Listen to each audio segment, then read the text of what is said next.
कर्म रहस्य। दूसरों की शारीरिक आवश्यकताओं की पूर्ति करके उनकी सहायता करना महान कर्म अवश्य है, परंतु अभाव की मात्रा जितनी अधिक रहती है तथा सहायता या उपकार जितनी अधिक दूर तक अपना असर कर सकता है, उसी मात्रा में वह उपकार भी उच्चतर होता है।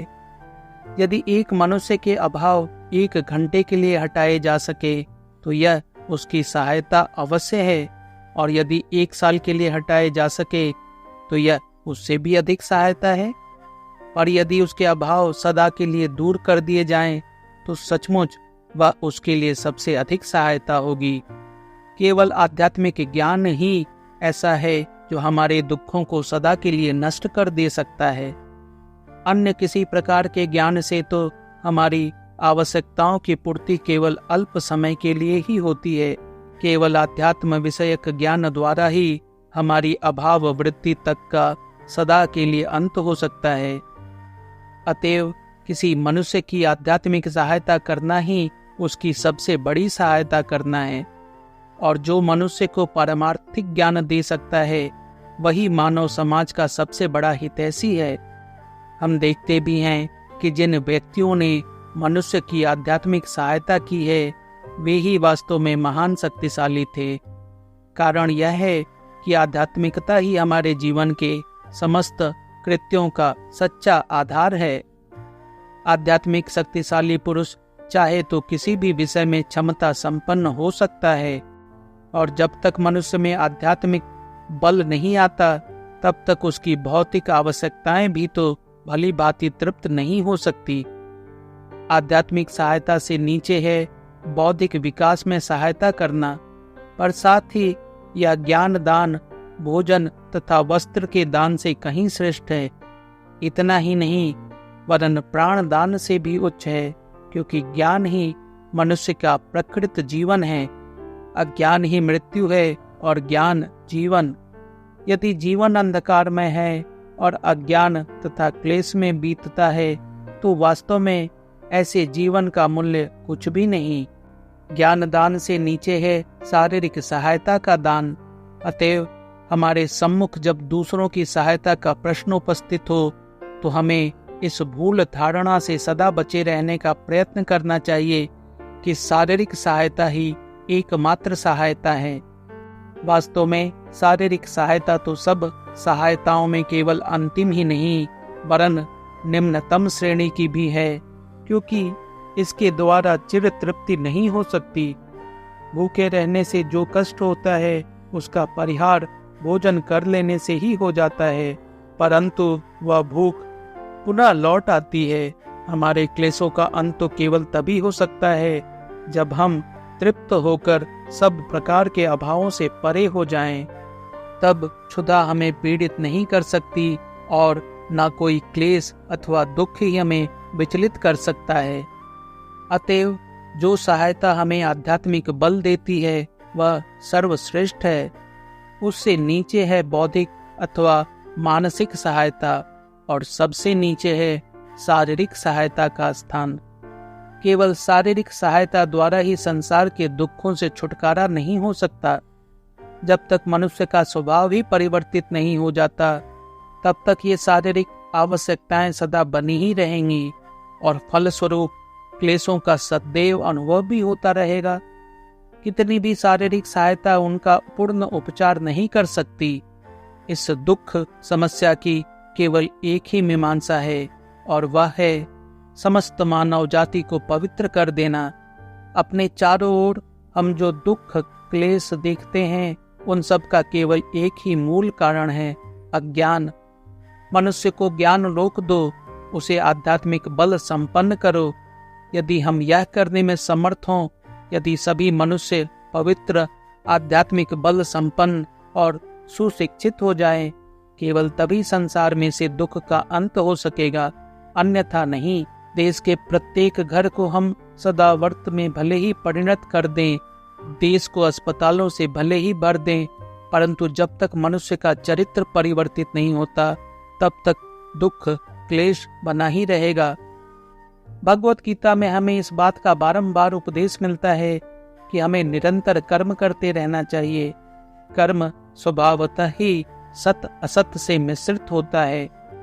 हम ऐसा कोई भी कर्म नहीं कर सकते जिससे कहीं कुछ भला न हो, और ऐसा भी कोई कर्म नहीं है जिससे कहीं न कहीं कुछ हानि न हो।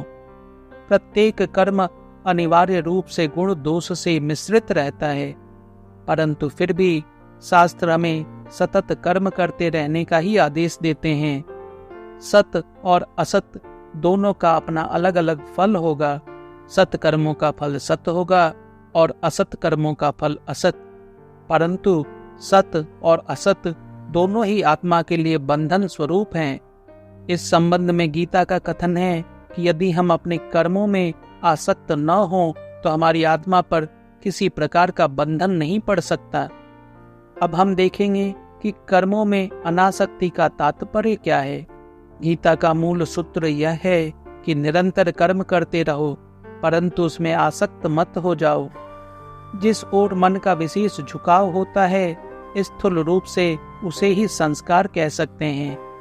यदि मन को एक तालाब मान लिया जाए तो उसमें उठने वाली प्रत्येक लहर जब शांत हो जाती है तो वास्तव में वह बिल्कुल नष्ट नहीं हो जाती, वरन चित्त में एक प्रकार का चिन्ह छोड़ जाती है तथा ऐसी संभावना का निर्माण कर जाती है जिससे वह लहर दोबारा फिर उठ सके।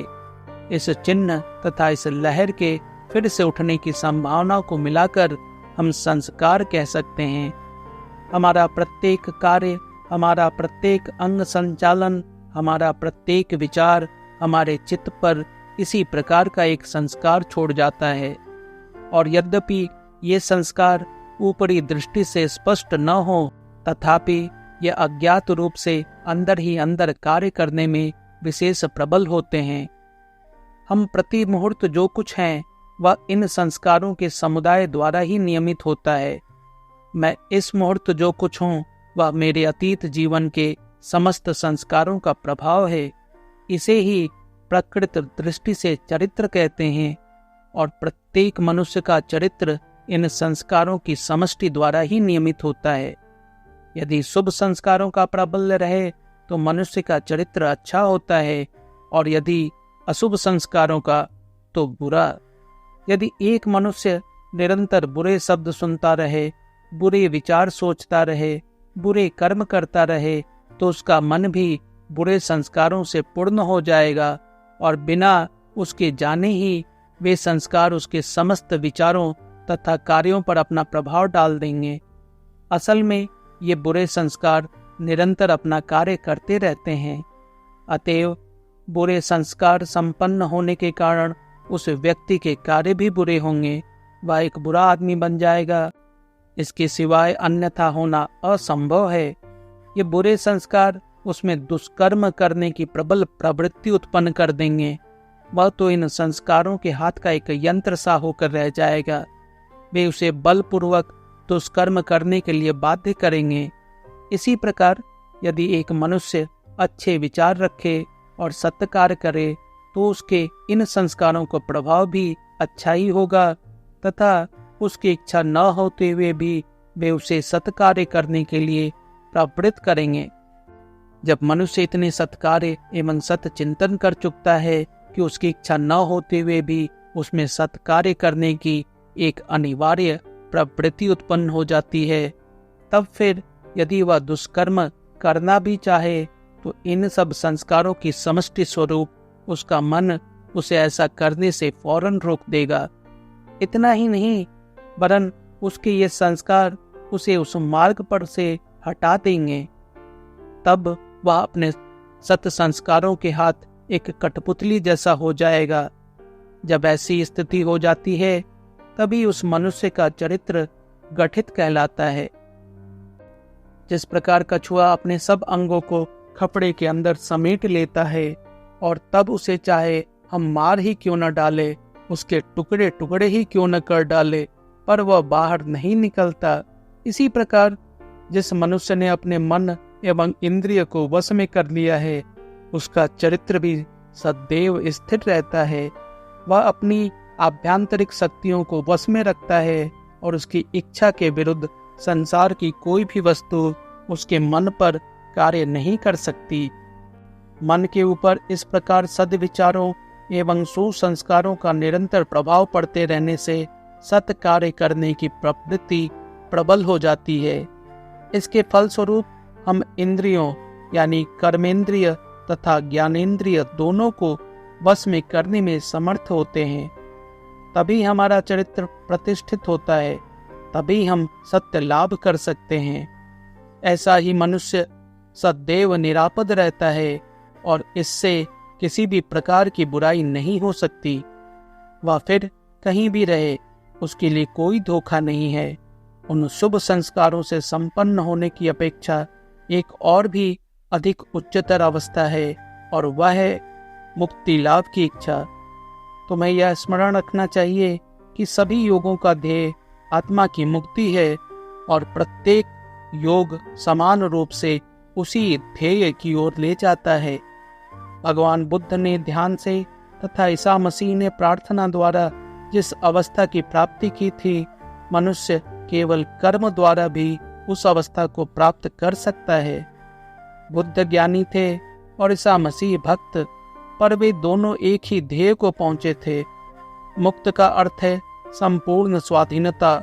शुभ और अशुभ दोनों प्रकार के बंधनों से छुटकारा पा जाना। इसे समझना जरा कठिन है। लोहे की जंजीर भी एक जंजीर है और सोने की जंजीर भी एक जंजीर है। यदि हमारी उंगली में एक कांटा चुभ जाए तो उसे निकालने के लिए हम एक दूसरा कांटा काम में लाते हैं, परंतु जब वह निकल जाता है तो हम दोनों को ही फेंक देते हैं। हमें फिर दूसरे कांटे को रखने की कोई आवश्यकता नहीं रह जाती, क्योंकि दोनों आखिर कांटे ही तो हैं।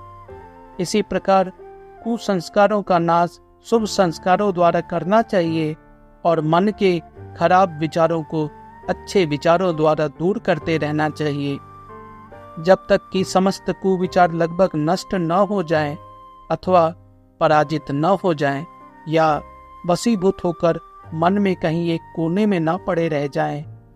परंतु उसके उपरांत शुभ संस्कारों पर भी विजय प्राप्त करना आवश्यक है। तभी जो आसक्त था वह अनासक्त हो जाता है। कर्म करो, अवश्य करो, पर उस कर्म अथवा विचार को अपने मन के ऊपर कोई गहरा प्रभाव न डालने दो।